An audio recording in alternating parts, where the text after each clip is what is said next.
السلام عليكم ورحمة الله. من الفضائية الإريترية نقدم لكم نشرة الأخبار والمستهل بأبرز العناوين. الرئيس إسياس أفورقي يبعث برقية تعزية لوفاة نائب رئيس ملاوي. سيمينارا عن المبيدات الحشرية في منصورة.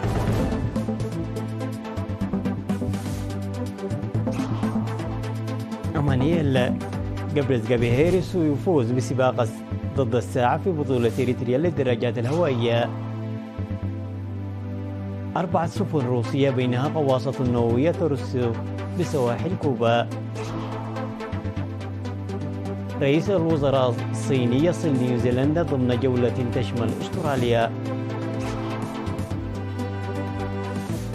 عدد المهاجرين في العالم يحطم رقما قياسيا بحسب الأمم المتحدة.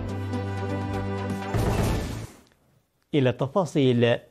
بعث الرئيس إسياس أفورقي ببرقية تعزية إلى رئيس ملاوي لازارو تشاكويري ببرقية تعزية في وفاة نائب رئيس الدكتور سولوسو تشيليمي والمسؤولين الذين كانوا معه. وأعرب الرئيس إسياس أفورقي عن بالغ حزنه للحادث المؤسف، وقدم تعزيه لحكومة وشعب جمهورية ملاوي وأسر الفقداء. وكانت حكومة ملاوي قد أعلنت في 11 من يونيو مصرع نائب رئيس ملاوي الدكتور سولوسو تشيليمي و9 مسؤولين كانوا برفقته في حادث تحطم طائرة عسكرية يوم 9 من يونيو.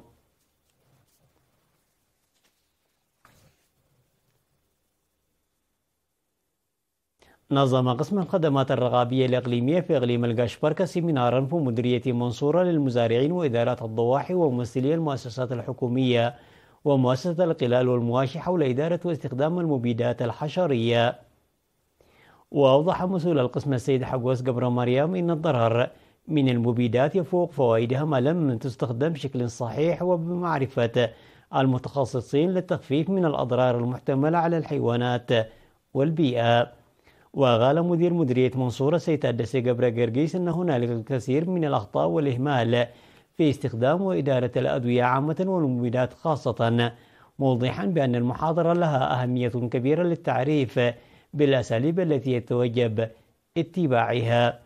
ودعا الخبراء المجتمع عامة والمزارعين خاصة على توخي الحذر الشديد في استخدام المبيدات وتجنب استخدام عبوات المبيدات للاستخدام المنزلي، وإدراك أن المبيدات هي الملاذ الأخير وليست طريقة روتينية، ونصحوا باتباع توجيهات المهنيين.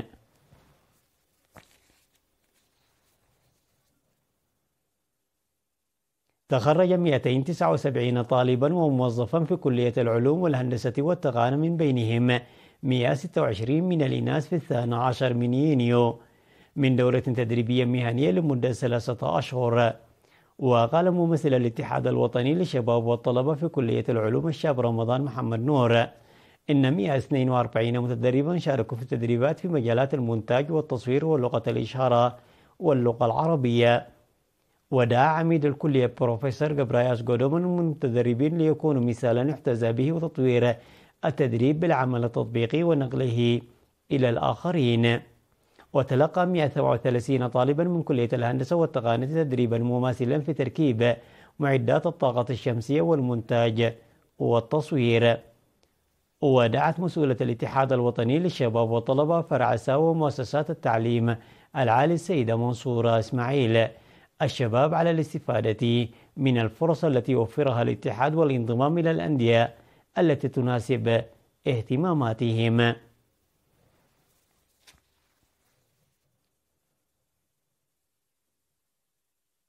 نظم الإريتريون المقيمون في مدينة نيويورك الأمريكية وضواحيها والجاليات الإريترية في جيزان وخميس مشيط والنميس وضواحيها بشمال المملكة العربية السعودية بأنشطة دبلوماسية شعبية. وأوضح القائم بأعمال السفارة الإريترية في أمريكا سيد برهاني قبرهوت في السيمينار الذي نظم في نيويورك أن إريتريا تمر بمرحلة مبشرة بالحفاظ على السلام والاستقرار نتيجة تضحيات الجسام التي قدمها الشعب الإريتري. ودعا الجبهة الرابعة للإريتريين في المهجر لتقوية المساهمة في برامج التنمية والاستفادة من الفرص القائمة بنفس الوحدة والتصدي والوعي الذي أبدأه سابقا ضد العدائيات. وأوضح أن المرحلة تتطلب العمل الجاد نظرا للأوضاع المتأزمة في الجوار مع الخيار الأوحد لتماسك الصفوف. في غضون ذلك عقدت الجاليات الإريترية في شمال المملكة العربية السعودية مؤتمرها في جيزان يوم 10 من مايو، وخميس مشيط في 17 من مايو، والنميس في 18 من مايو. وبعد مناقشة التقارير انتخبت كل مدينة لجنة تنفيذية مكونة من 15 عضوا. وفي الختام أكدوا مجددا استعدادهم للحفاظ على سلام وسيادة بلادهم وتنفيذ إرث الشهداء.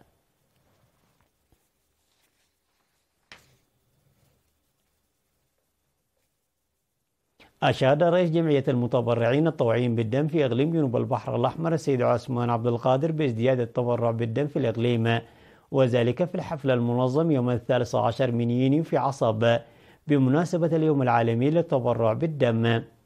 وقال أن التبرع بالدم في السابق كان محصورا على الأسر، لكن بعد تأسيس الجمعية أصبح طوعيا، موضحا أنه لعدم وجود بنك الدم تجرى عملية التبرع فرديا في وقت الحاجة. وشهد مسؤول الصحة السيد يمان السقاي بالجمعية على مساهمتها في تلبية احتياجات مستشفى عصب من الدم. وأوضح المدير العام لقسم الخدمات الاجتماعية السيد حمد علي إن التبرع الطوعي بالدم يبعث على الرضا، ودعا لتعزيز أنشطة التوعية لتقويته. وتضمن البرنامج مواد تنويرية حول الفوائد الصحية للتبرع بالدم وغيرها من القضايا ذات الصلة.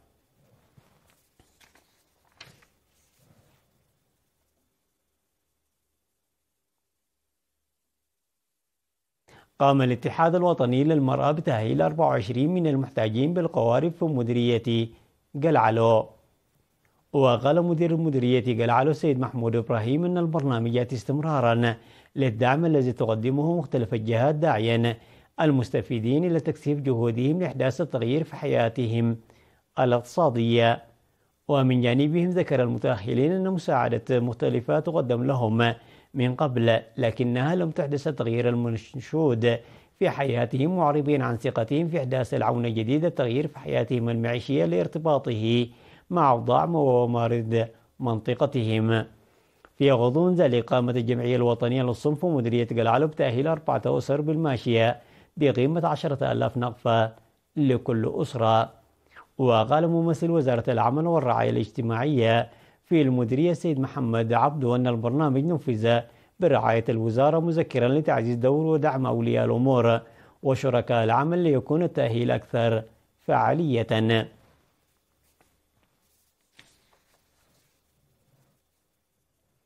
أعلن الاتحاد الوطني للشباب والطلبة فرع إقليم القشبركة في الاجتماع الذي عقد يومي الأول والثاني من يونيو في بارنتو تواصل الجهود لسد احتياجات الشباب.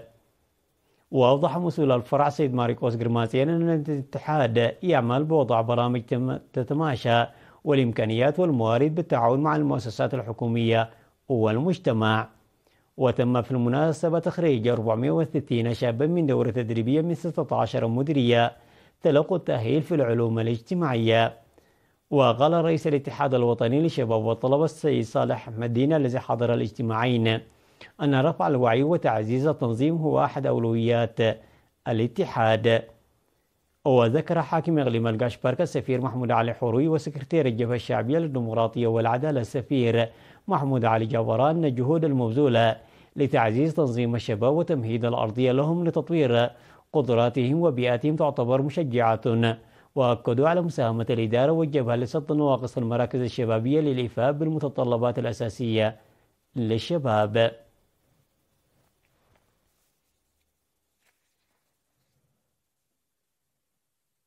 انطلقت اليوم بطولة إريتريا للدراجات الهوائية 2024 بفوز الدراجة مانييل قبرزقا بيهير بسباق سرعة الفردي.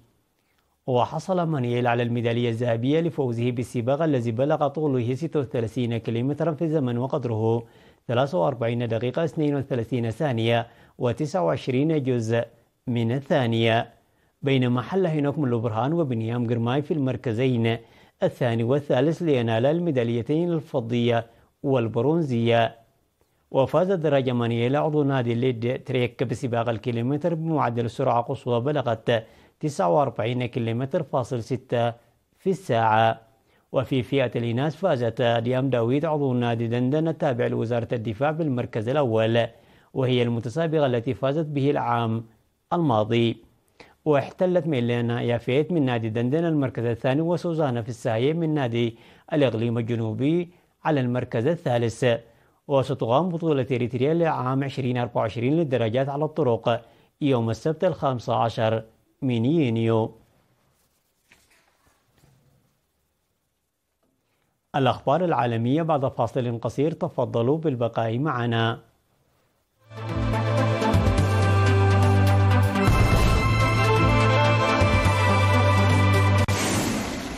وصلت 4 سفن تابعة للبحرية الروسية بينها غواصة تعمل بالطاقة النووية إلى كوبا، حيث سترسل لمدة 5 أيام.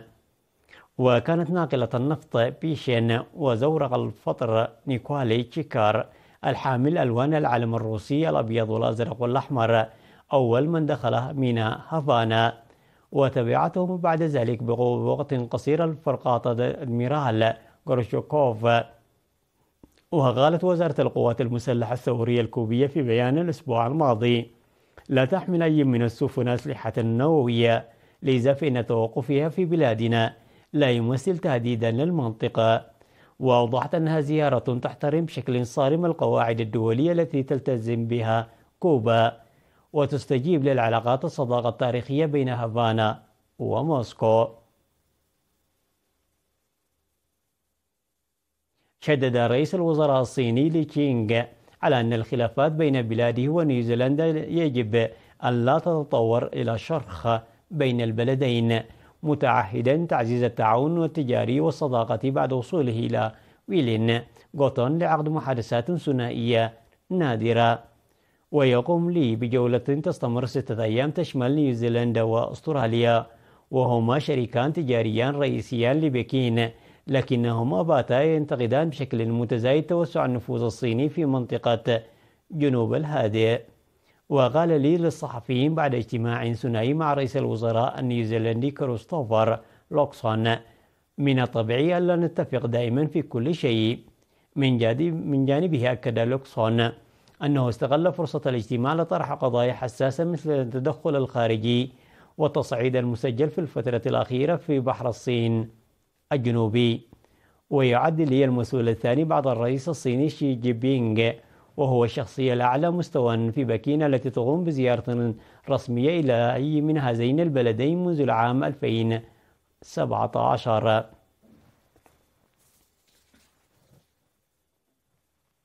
قالت مفوضية الأمم المتحدة العليا لشؤون اللاجئين أن عدد المهاجرين قسرا والنازحين وصل رقما قياسيا، وحذرت من أن أعداد النازحين قد تشهد ارتفاعا أكبر إذا لم تتخذ تعديلات سياسية عالمية واسعة تحد من ذلك.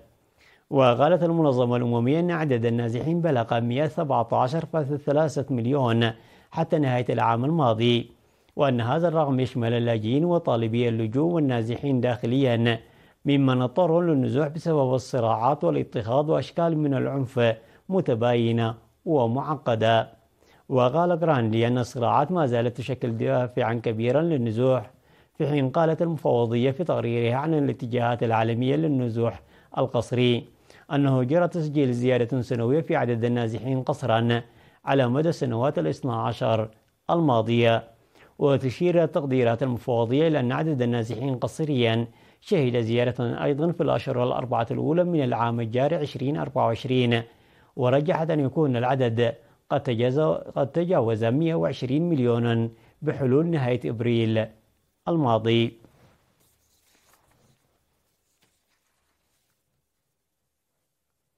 أصيب ما لا يقل عن 10 أشخاص معظمهم عناصر إطفاء خلال محاولة السيطرة على حريق مستمر في مصفاة للنفط في إقليم كردستان بشمال العراق، حسب ما أعلن الدفاع المدني. واندلعت النيران في مصفاة نفط تابعة لجهات خاصة، وظهرت سحبا من الدخان الأسود الكثيف تتصاعد فوق طرق جنوب غرب مدينة أربيل بحسب وكالة فرانس بريس. ولم تعرف بعد أسباب الحريق الذي امتد إلى مصفاة أخرى بسبب المصدر بحسب المصدر نفسه. وتواصل فرق الدفاع المدني العمل منذ أكثر من 12 ساعة للسيطرة على الحريق في عاصمة إقليم كردستان الذي يتمتع بحكم ذاتي بشمال العراق.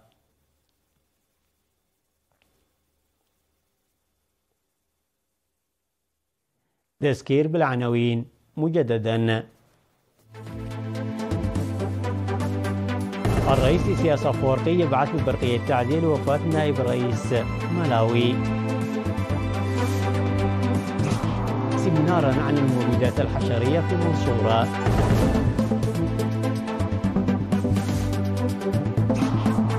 أمانييل يفوز بسباق ضد الساعة في بطولة إريتريا للدراجات الهوائية. 4 سفن روسية بينها قواصف نووية ترسو بسواحل كوبا. رئيس الوزراء الصيني يصل نيوزيلندا ضمن جولة تشمل أستراليا. عدد المهاجرين في العالم يحطم رقما قياسيا بحسب الأمم المتحدة.